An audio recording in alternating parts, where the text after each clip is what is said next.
Muy buenas a todos y gracias por seguirnos en YouTube y en iVoox. Ahora va la parte que siempre repito y que es en la que os animo a que dejéis vuestros comentarios, un me gusta y que os suscribáis a nuestros canales para que esta aventura se afiance.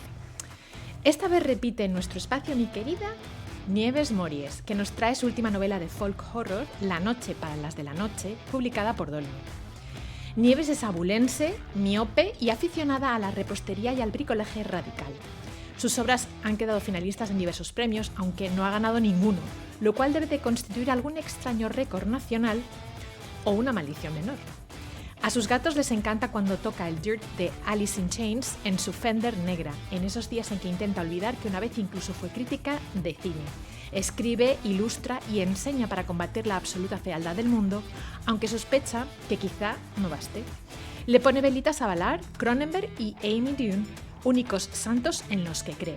Cuenta con varias novelas como Nefente, La chica descalza en la colina de los arándanos, Agnus Dei, Agujeros de sol, Asuntos de muertos, Modulorama, Budapest y el volumen recopilatorio Todas las chicas descalzas. Sus relatos pueden encontrarse en diversas antologías, revistas digitales, webs editoriales y otras páginas especializadas. Adelante con nuestra charla.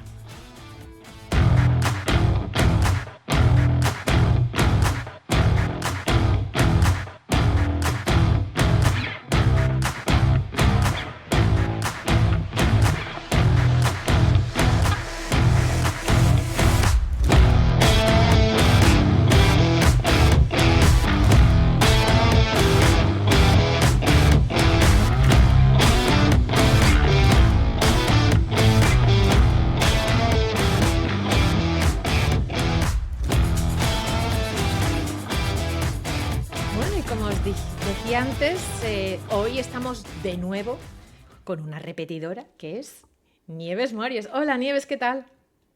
Pues muy bien, aquí como siempre, pues súper a gusto contigo. Ay, siempre es un placer que vengas a visitarnos porque eso quiere decir que has sacado un hijo nuevo, una hija nueva, y en este caso es una novela que, bueno, no puedo recomendar más. O sea, he tenido la suerte de poder leerla antes de que salga y estoy emocionadísima, me parece maravillosa.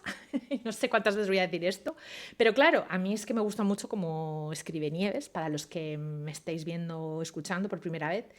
Es una autora referente para mí y estoy muy contenta de que venga hoy a hablar de La noche para las de la noche, que sale publicada con Dolmen.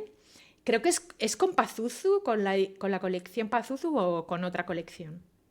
Sí, es con la colección Pazuzu. Vale. Entonces, vamos a empezar por el principio, que es el título. Que antes de empezar a grabar ya te había preguntado, pero te dije, bueno, esto me lo cuentas ahora en cámara. ¿De dónde procede este título? La noche para las de la noche.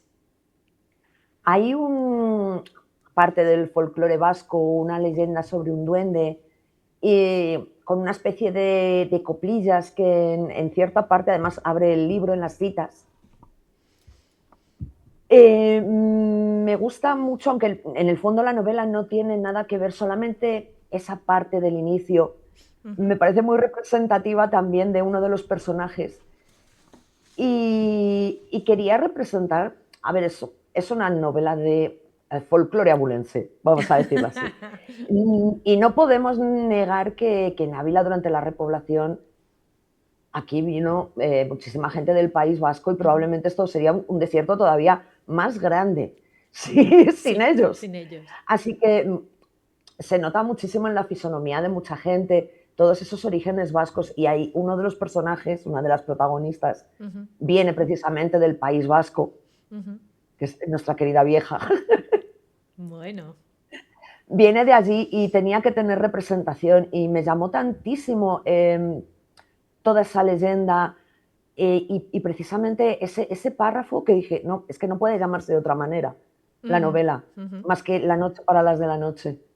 Además, Y por eso es. sí, perdón.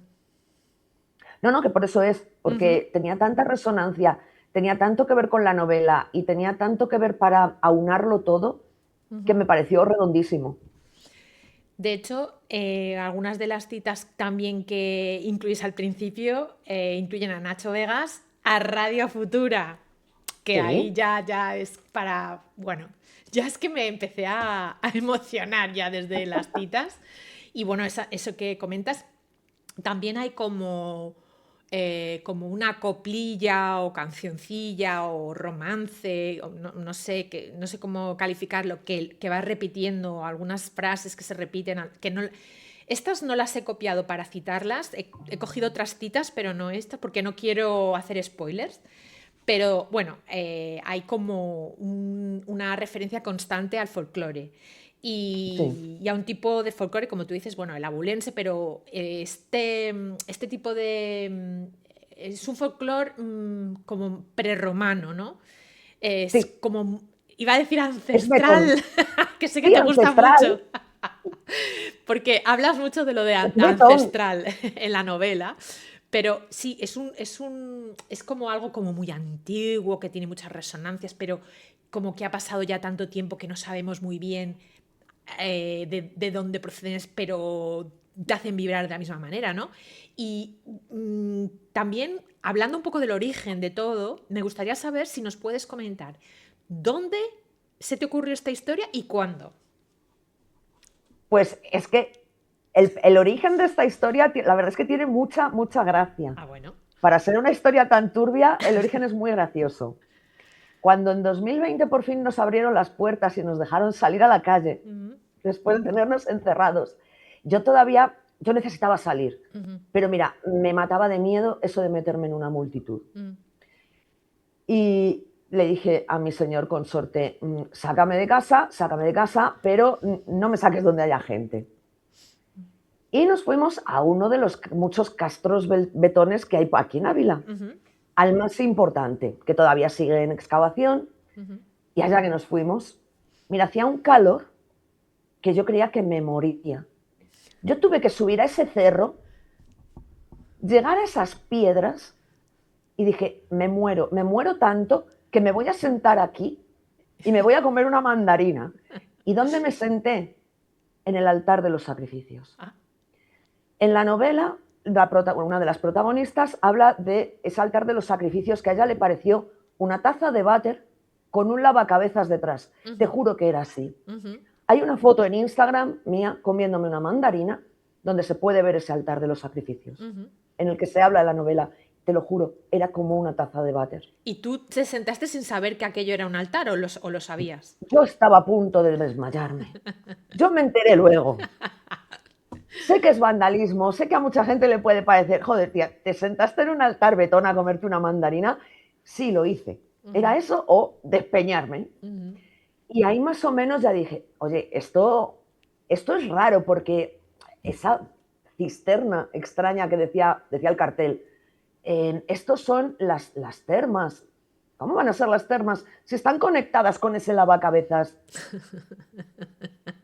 O sea, ahí degollaban a la gente y ahí va la sangre y luego se lavaban. ¿Qué es esto? Me interesé muchísimo tanto por la cultura betona, que hay ujú. muy pocos datos, por Sí. desgracia, como por las mascaradas. Ujú, Son aterradoras las mascaradas, tanto la ujú, de invierno como la de verano, que es otro fenómeno que hay aquí, que me parece súper curioso. ujú.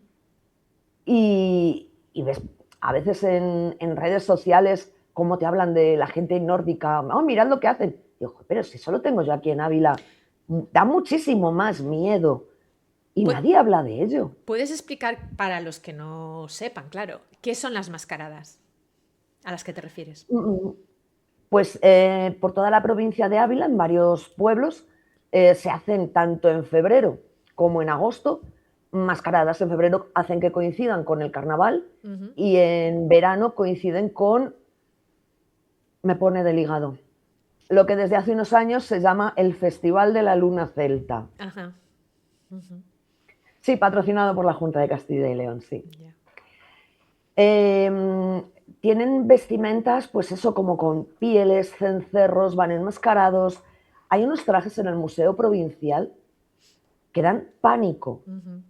Mm, Son estos típicos, que nos parecen pues, como, casi como tradiciones vikingas, Ujú. con ramas atadas a las manos, las capuchas, todo lleno de paja, saltan el fuego y sobre todo los cencerros que llevan atados a Sí. la cintura. Ujú.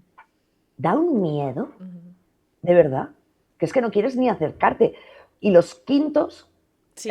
se supone que los muelen a palos en febrero para que luego en agosto no bajen de la montaña. Ujú.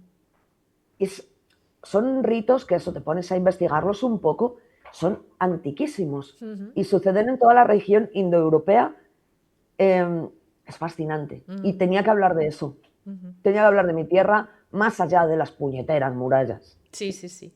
Bueno, porque además hablas de los castros, que para quien no lo sepa, bueno, son esas, son como, como aldeas antiguas, Sí, que están como amuralladas o fortificadas.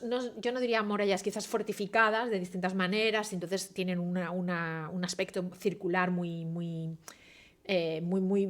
típico y que, bueno, que están por toda Castilla-León, si no tengo mal entendido. sí, Y el tema de la cultura betona, que bueno, conocemos a los astunes, conocemos a, en fin, muchos pueblos, pero quizás estas comunidades se conocen menos, ¿no? Y como digo, son prerromanas. Quiere decir que se tienen poca información, quizás la que se puede recogerse a través de... Iba a decir, si pensaban que eran unas termas, ¿quiénes? Los arqueólogos que las... En fin, yo desde todo el respeto, no sé quién haya puesto los carteles, pero... sí, sí, es el cartel que hay informativo de según van excavando y yo, o sea, es que de verdad es muy surrealista. No porque no pudieran tener termas, que no lo sabemos, sino porque quizás es Sí, como una termas, manera de baños no, públicos, de acuerdo, claro, pero pero intentar negar la evidencia, ¿no? De que podía haber claro, sacrificios, ¿no? Quizás a quieran, mí me chocó muchísimo que estén intentando como plantearlo. despistar un poco para que la gente no se asuste, porque dirá, uy, esto era un altar donde se hacían sacrificios y tal, que a No, lo mejor oye, vamos a ver, y me imagino que no estarían todo el día de sacrificio para arriba, sacrificio para abajo. bueno, también Que podrían sacrificar a ese animales, no pilón sé. podrían darle algún uso, aparte de lo obvio que rodara ahí una cabeza y toda Sí. la sangre chorreara. Exacto. Bueno, porque también todos estos ritos tienen que ver con lo simbólico, ¿no? Y con hacer gestos y, digamos, sí, gestos que sirvan para mover a la gente en una determinada dirección, crear Sí, unos sentimientos eh, que puedan ir a fortalecer los valores de la comunidad, supongo yo. Y bueno, como no tenemos mucha información, pues lo bonito es que tenemos la imaginación para imaginarnos muchas cosas y para imaginarnos que claro. eso puede a lo mejor atravesar el tiempo y el espacio y venir de distintas maneras a horrorizarnos, que es lo que nos gusta. Sí, nos encanta. Esto nos gusta mucho. Vamos a hablar un poco del folk horror, que yo sé que es uno de los temas que a veces hablamos y que a las dos nos gusta mucho y tú eres Sí, pues la que realmente lo explora bastante de diversas maneras, pues incluso muchas veces pones ejemplos y estás bastante versada en todo lo que es el folk horror, en todos los formatos, en todos los medios, ¿no? ¿Por qué crees que nos atrae ese tipo de terror? Y no solamente a ti en particular, que también quiero saber por qué te atrae a ti, sino también que reflexiones un poco como sociedad. ¿Por qué crees que nos atrae? como sociedad creo que ya reflexiono bastante en la novela y no salimos muy bien parados. Mm, Me parece que es un tipo de terror, sobre todo el terror más, el folk horror más canónico, sí. que es herencia del británico, Ujú. porque nos hace sentirnos una comunidad frente al otro, Ajá. frente al extranjero. Y es un terror muy cómodo. ¿Ah? Es un terror muy de mantita, muy de tacita de té o de café, en el que nos ponemos a mirar por la ventana y decimos, uy, ha llegado un extranjero, vamos todos a tirarle piedras. Mm, El problema ya es cuando sacamos de ese ámbito tan la comarca de Tolkien y empezamos a ver como folk horror, por ejemplo, a Shirley Jackson con la lotería. Eso ya. también es folk horror. Ujú. Cuando al folk horror le quitas todo el disfraz de lo cómodo y dejas que caiga sobre la luz del sol, es todo mucho más espantoso, porque lo único que vemos es a nosotros. Sí. Y vemos que la sociedad no ha cambiado en absoluto. No. Sí, sí. Y creo que por eso viene esa fascinación, porque podemos a la vez distanciarnos mucho, pero a la vez llegar a sentirnos incómodamente reconocidos. Ya. Es mi punto de vista. Sí, sí, sí. Yo pienso que, bueno, el terror en general, yo creo que nos gusta ver películas, nos gusta leer libros porque estamos cómodos desde nuestra perspectiva de lector entonces sabemos que no estamos en peligro y es esa adrenalina que sentimos, esas sensaciones que son fuertes, ¿no? Que quizás también mi teoría también es que hoy en día cada vez que la gente busca como sensaciones más fuertes. Entonces yo creo que el terror está evolucionando también porque nos estamos de alguna manera desensibilizando y buscando cada vez como sensaciones más fuertes, más poderosas, más densas, no sé cómo... Sí, pero a la vez hay otra vertiente que te pide lo cómodo, lo confortable. Ah, sí, sí, sí. O sea, eso sí. El punto medio es lo que hemos perdido. Sí, desde la comodidad O de te tu casa, piden, sin... Sí, sí, sí, totalmente. Pero sí, desde la comodidad de tu dispositivo que puedas parar cuando tú hola, quieras. Hola. este es Federico García Lorca, Ah, muy bien, mi nuevo Federico. gato. Es que vamos a ver, los que no nos estáis viendo porque lo estáis escuchando en modo podcast, hay gatos en la Sí, hay escena, gatos como que siempre. corren. Muy bien. Sí, y vamos a hablar un poco también de la simbología. Hay muchos símbolos que son, mm, claro, como buen símbolo se repiten, porque para eso se refuerza la imagen de que es un símbolo, porque es algo que adquiere solidez con esa repetición y casi llega un momento en que esperas que aparezca prácticamente o te Claro, anticipas. Están las quejadas, están los monumentos, evidentemente los monumentos de piedra, con esas formas como de toro o los de animal, berracos. exacto, los barracos, y las mariposas, que son, bueno, hay más, pero tampoco quiero aquí destripar toda la novela, quiero decir, y veo que estos símbolos son muy distintos entre sí. Me gustaría, aunque tienen que ver evidentemente con el mundo animal, hacen referencia al mundo animal, al mundo de la naturaleza, como a lo primitivo, quizás a nuestra vertiente más salvaje, o eso que llaman eso que está tan profundo en nuestra personalidad, que es como nuestro cerebro de... El cerebro reptiliano. Exacto. Todo eso, ¿no? Que nos atrae y a veces nos repugna al mismo tiempo, que es como muy interesante. Todos estos símbolos, a mí, yo cuando voy leyendo la novela y veo todo esto, pienso, pero esto se le va ocurriendo mientras lo va escribiendo, o ya tenía pensado, no, estos son los símbolos que quiero incluir. A ver, los berracos había que incluirlos. Los berracos son el símbolo de mi tierra desde mucho antes que las murallas Santa Teresa y San Juan de la Cruz. Todos hemos estudiado los toros de Guisando, por ejemplo, que es Exacto, súper exacto. conocido, sí. Pues el pueblo de Guisando estará como a unos 25 kilómetros de donde transcurre la novela, Bueno, muy bien. cruzado el puerto. Y los tenemos por aquí a las puertas de los palacios, en algunas puertas de las murallas, porque, a ver, a los señores medievales les gustaba coger las cosas que encontraban y ponerlas en otros sitios. No es que estuvieran aquí dentro de la ciudad, como dicen muchísimos, que no, es que si excavan aparecerán más. Mira, no, lo siento. Estos los han robado. Los han robado del campo, los han robado de vados, los han robado de castros, los han robado de construcciones muchísimo más primitivas. Los palacios no estaban cuando estos toros se construyeron, Claro. que muchos ni siquiera están datados todavía. Son antiquísimos. Antiquísimos, sí. Y eso sí que quería, eso era obligatorio sacarlos.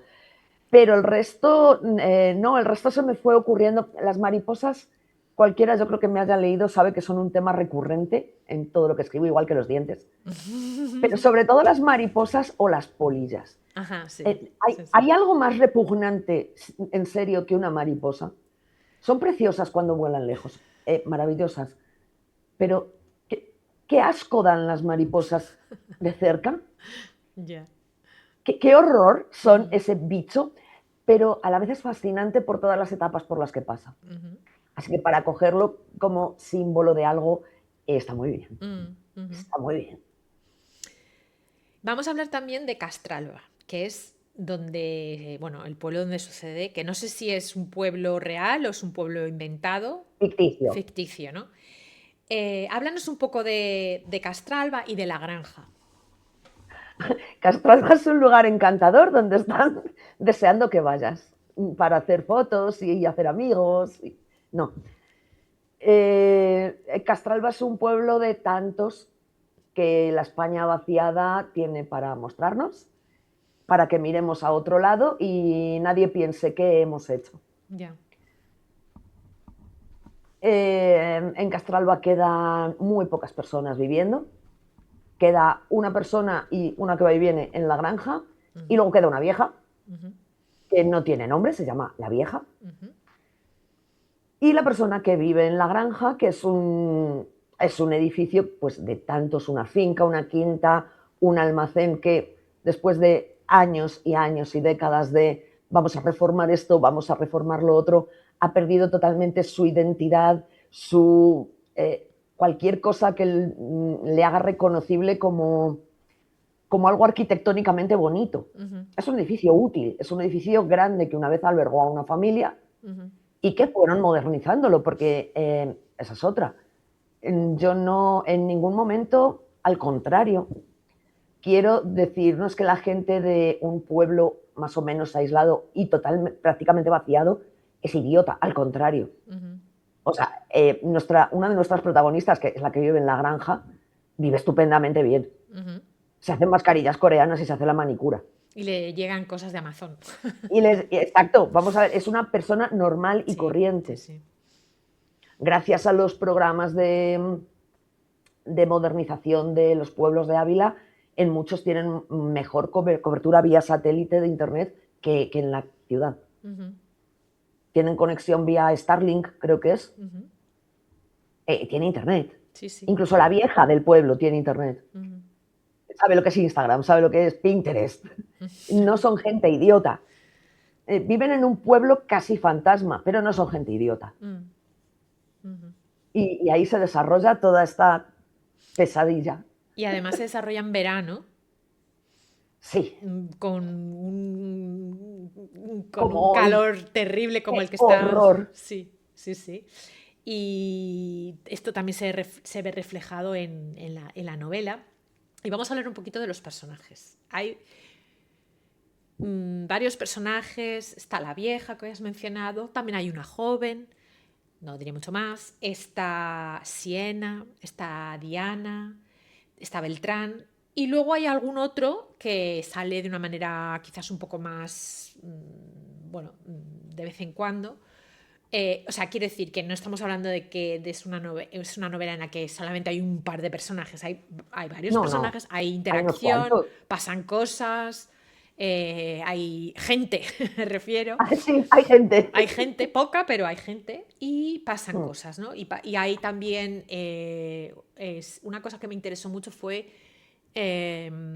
cómo vas jugando con las líneas temporales, cosas que pasan en el pasado y luego pasas a el presente y, en fin, hay una serie de conexiones. Por eso tenéis que leerla, porque es muy interesante todas esas conexiones. Y esto está también muy...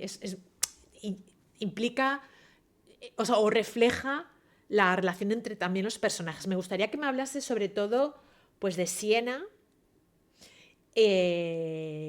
y bueno, de las que quieras más, porque no sé si no quiero elegir por ti, pero bueno, para empezar por Siena. No puedo hablar de Siena sin hablar también de Diana y de la vieja. Vale. Porque es otra vez más simbolismo. Son la mujer joven que no ha sido madre, la mujer mediana que sí ha sido madre y la mujer anciana. Es un patrón que vemos que se repite, mucha gente cree que simplemente es pues desde los romanos o los griegos con las moiras, las parcas, otros lo achacan a culturas celtas más actuales, como esas 3 mujeres que se te van apareciendo en el camino.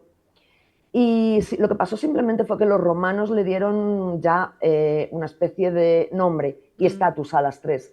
Teníamos a Selene, que era la hija de la noche, que era la joven.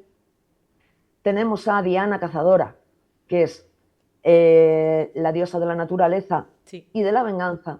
Y tenemos a Hécate, que es la madre de las brujas. A partir de ahí ya se armó un chocho, hablando mal y pronto, en la cabeza de muchísima gente que ya no se distinguía qué era romano, qué era griego, qué era celta, pero sí que es un patrón que está presente en todas las culturas y ahí están ellas 3. Sí, tenemos a la noche, tenemos a la naturaleza salvaje y tenemos a la madre de las brujas. De un modo muy simbólico, por supuesto. Y ninguna de las 3 es posible sin la otra. Exacto. A la pobre Siena, que es la más joven. Tal cual, ¿eh? Sí. La pobre Siena le ha tocado el papel más desagradable de todos, que es el de caernos mal los 2 primeros tercios del libro.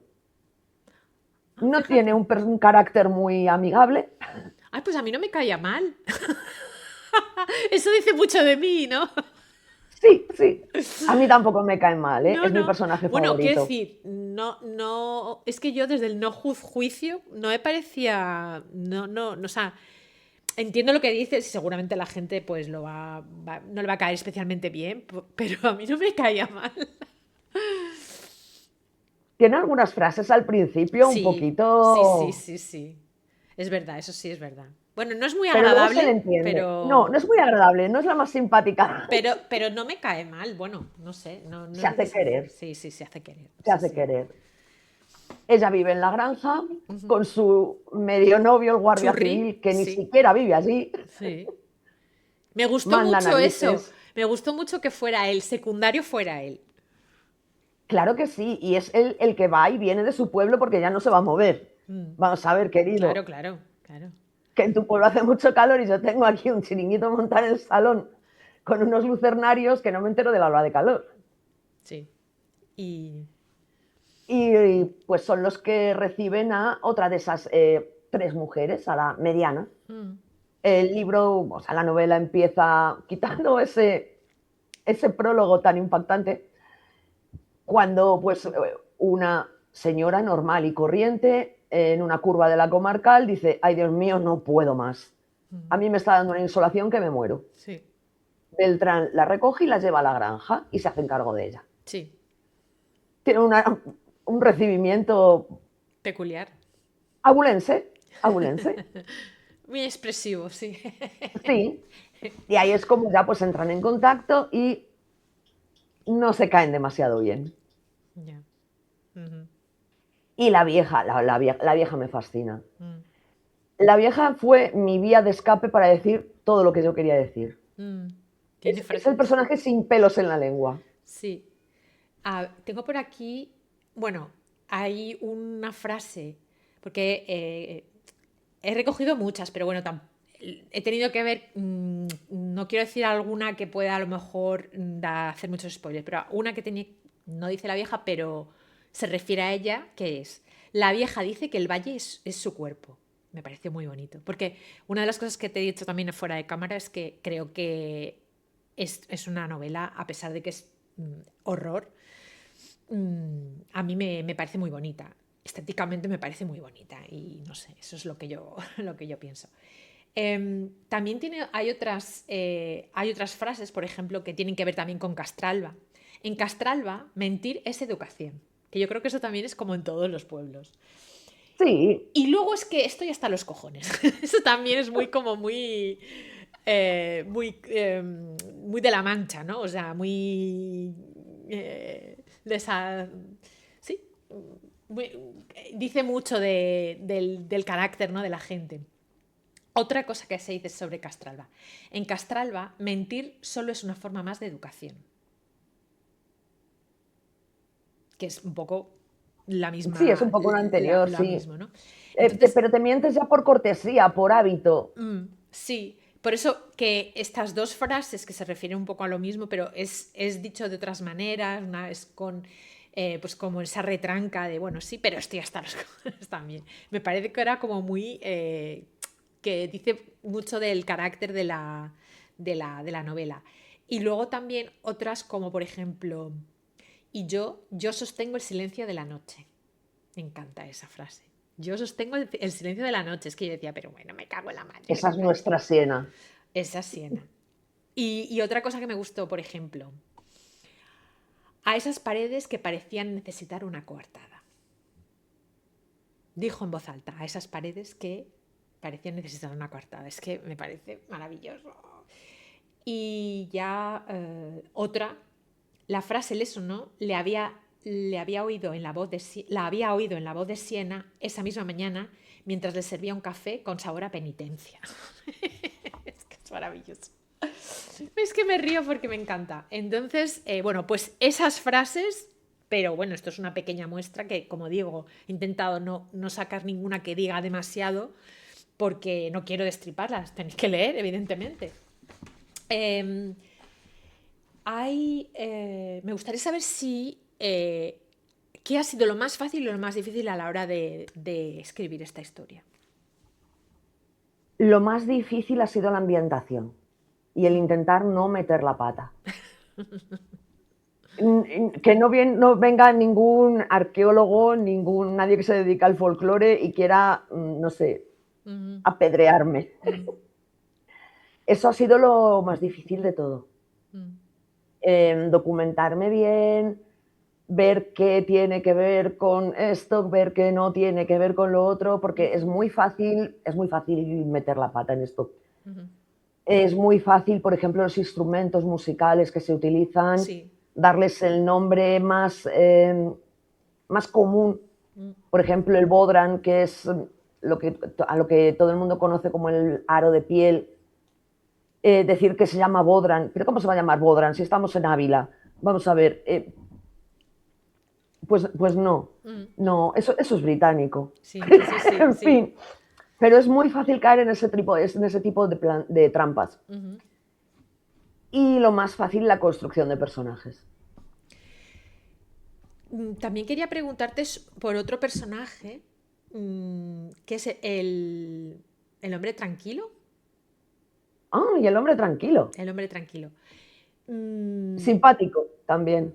Porque creo que te lo comenté, no sé si te lo comenté, pero a mi abuelo, que Sí, es de Salamanca, le llamaban el hombre tranquilo. O sea, en plan, también tierra betona. sí, debe ser eso. Y era también una Salamanca y persona. Ávila, tierra betona. Además, su pueblo está en lo que es ahora, bueno, lo que se conoce como las Urdes. En las Urdes, al O sea, norte. estaba perdido, bueno, una cosa, me acuerdo cuando era muy pequeña y tengo todavía. Es precioso, las Urdes. Y sí, pero bueno,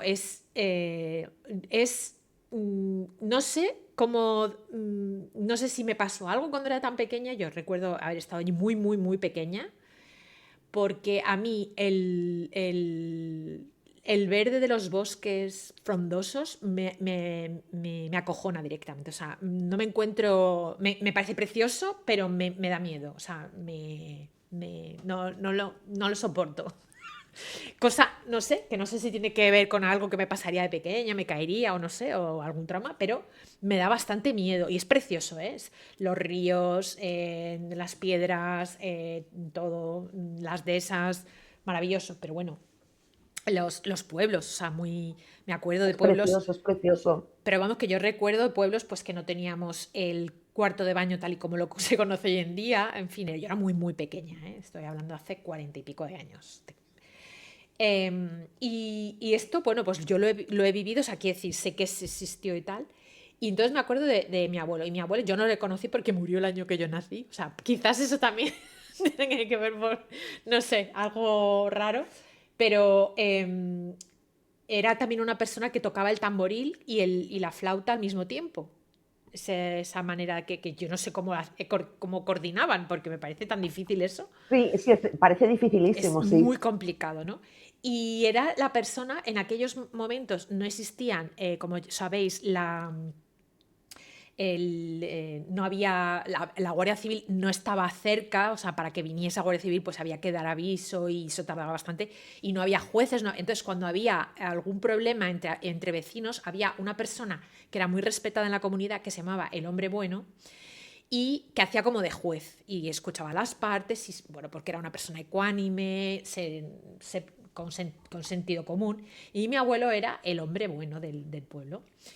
Y eso es bueno y malo, porque claro, se les endiosa de tal manera que a veces pues se puede crear un falso mito, ¿no? De estas figuras. Entonces no dejé de pensar en esto de mi abuela. Además iba siempre de negro, como buen salmantino, y era como, por favor, estas cosas que me estás contando en el libro me están llegando muchísimo.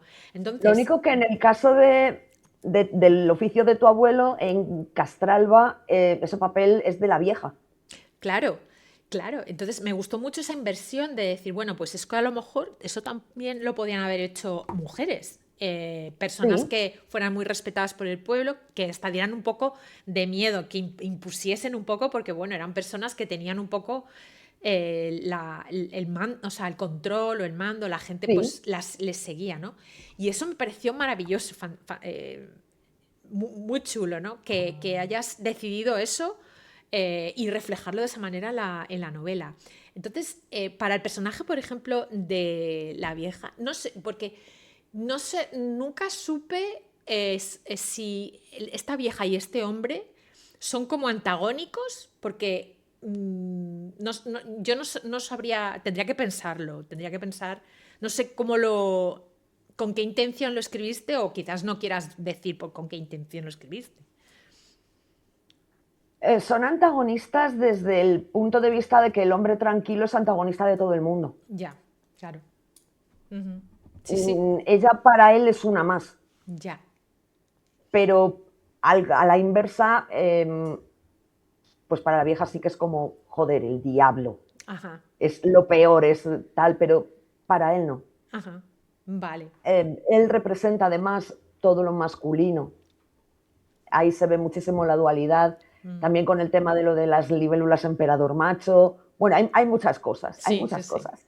Por Y eso todo tenéis, tiene su porqué.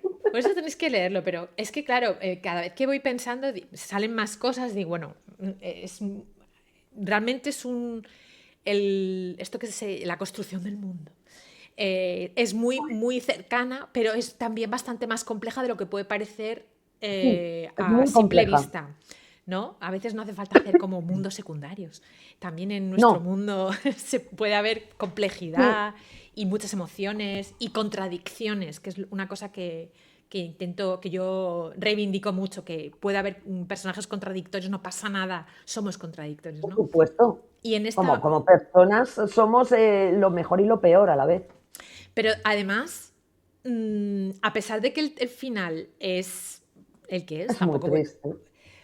Pero a mí me ha parecido el menos triste de lo que yo pensaba. Yo pensaba que iba a ser mucho más triste, conociéndote. Pensaba que iba a ser más triste. A ver, es la tristeza de la realidad del final. Ya. Sí, sí, pero no diría yo que es el más descarnado de los que has escrito. No, Así que no, me no, pareció una esta historia no se lo evolución. merecía. Sí, sí, pero me pareció una Me estoy evolución. ablandando. No, no te estás ablandando, porque yo no diría que No, es algo súper happy, happy flower, en absoluto. no, no lo Pero es triste, pero sí, es la realidad. sí, El sí, final acaba, el sí. libro acaba como tiene que acabar. Sí, sí, sí. La verdad que sí. Pero me ha parecido, por eso, que también es Si bonito ver. queréis venir a las luminarias, son en la luna de agosto. Ah. Esa fiesta existe y Qué día es? en la primera luna llena, Ah, para que no se nos maten los turistas. claro, claro, claro. Lo tendremos que Mira, de pensar. verdad, Lo tendremos que cada pensar. vez que pienso en esas personas subiendo a unas ruinas, que Ya. hay que preservarlas, a medianoche, Mm, a medianoche, un cerro, de verdad, un ujú. cerro que es que te matas si subes de día. Muchas van en chanclas. Ya. Equipos de la Guardia Civil, Protección Civil, la Cruz Roja, todos movilizados, Ya. porque quieren hacer una puñetera procesión. Ya. que no tiene ni pies ni cabeza. Y luego hacen un mercadillo celta, que también lo pongo en la novela, que cualquier año tenemos a Mago de Oz cantando la fiesta pagana. Ya, Es absurdo, es que es absurdo, de ya. verdad. Hemos llegado ya a unos niveles que...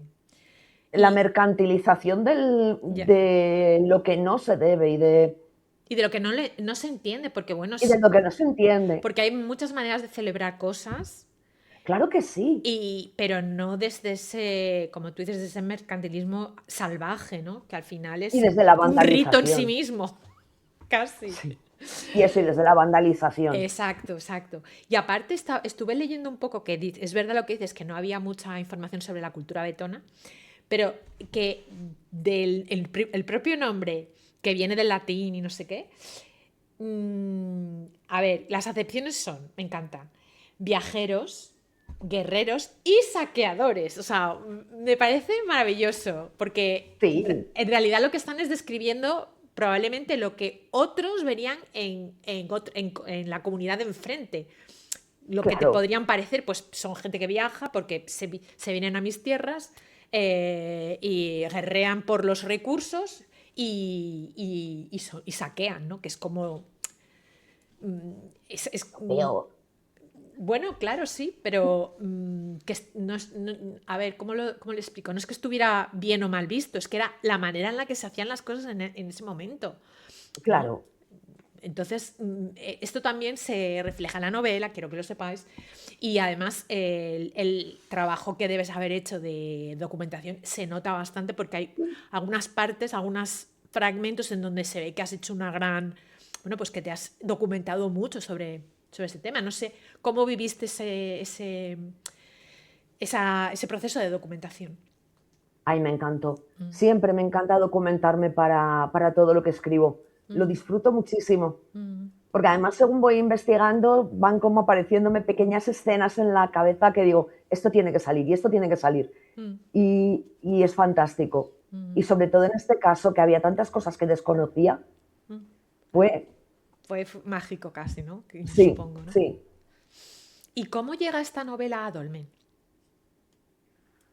Pues casi por casualidad, Mm, casi por casualidad, hablando con el editor, con el coordinador de la línea, con Jorge Iván, mm, un día que me dijo, oye, podemos hacer una presentación en Ávila, recomiéndame una librería. Estuve hablando con él y yo creo que ya fue, pues eso. Yo a veces que es que soy muy tonta, también te lo digo. Me dice, ¿y no conocerás por ahí a alguien que tenga una novela que me pueda encajar? Y yo te juro que lo pensé. Me puse a pensar, a ver a quién puedo conocer yo. No, no, es que soy muy pardilla. En serio, hasta que pensé, que a lo mejor están interesados en mí. Uy, Esto es una indirecta. Ay, si es que en fin, somos. ahí me pilló, Jorge Iván, ahí me pilló. Y nada, le propuse, le envié la parte que ya estaba escrita, las primeras páginas. Ujú, Le gustó y, claro, y hasta ahora. muy bien. Y además con portada de Tomás Hijo. Sí, Muy qué bien. portada, qué portada. Sí, sí, una portada muy chula. Sí, Esta es para hacerla, no sé, iba a decir para enmarcarla, pero es que es preciosa, o sea, es muy bonita. es preciosa. Además que de la portada, sobre todo, también se ha encargado mucho Jorge Iván de estar encima de Tomás Ah, para fenomenal. decirle, nada de bosques, aquí no hay bosques, ¿cómo va a haber aquí hay bosques? Esto es un Si aquí no secarral. hay nada, esto es un secarral, Claro. exacto. Decía, no, la portada tiene que quemar, tiene que arder. Sí, sí, Y lo ha sí. Sí, conseguido. sí, sí, sí.